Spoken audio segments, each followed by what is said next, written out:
The night was draped in an eerie stillness as I sat in my dimly lit living room, lost in the pages of a gripping novel. Rain tapped gently against the window panes, creating a soothing backdrop to the solitude of the late hour. My husband was away on a business trip, leaving me alone in our suburban home. Little did I know, this seemingly tranquil night was about to shatter into a nightmare. A sudden creak from the hallway pulled me from my book, and I instinctively glanced towards the door. The dim light cast elongated shadows that seemed to dance menacingly. Shaking my head, I assured myself that it was merely the house settling, but a gnawing unease remained. Returning to my book, I tried to ignore the persistent feeling that someone was watching me. Time slipped by, the rain's rhythm lulling me into a sense of false security. That's when I heard it, a soft rustling, like the shuffle of footsteps. My heart raced as I strained to listen, hoping it was just my imagination. But then,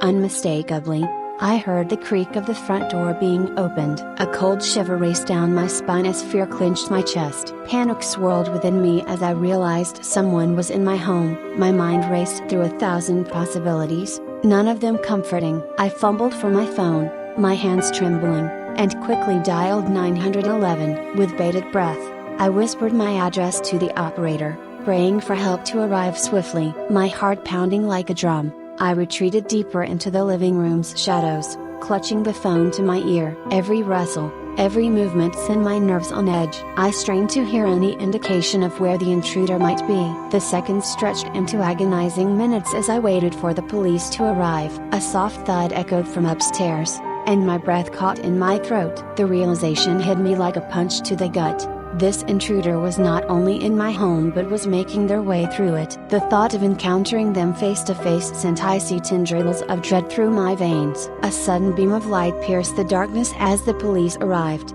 casting a temporary sanctuary within the chaos of my mind. The sound of sirens grew closer, and with each passing second, my pulse quickened. Footsteps echoed through the hallway, and soon, 2 officers appeared at the entrance of the living room. As they swept through the house, I remained huddled in my corner, the weight of my vulnerability pressing down on me. Moments later, a voice called out, confirming that the intruders had fled. The relief was overwhelming, yet I couldn't shake the sense of violation that lingered like a dark cloud. The officers assured me that they would thoroughly investigate the break-in and offered to stay with me until morning. As the adrenaline slowly subsided, I was left with a mix of emotions: fear, anger, and a deep gratitude for the officers who had arrived just in time. When morning light finally broke through the windows, I surveyed the disarray left behind by the intruder's intrusion. The sanctity of my home had been shattered, replaced by a lingering feeling of vulnerability. I realized that night would forever be etched in my memory, a stark reminder that safety is never guaranteed, and the darkness can bring forth the unknown.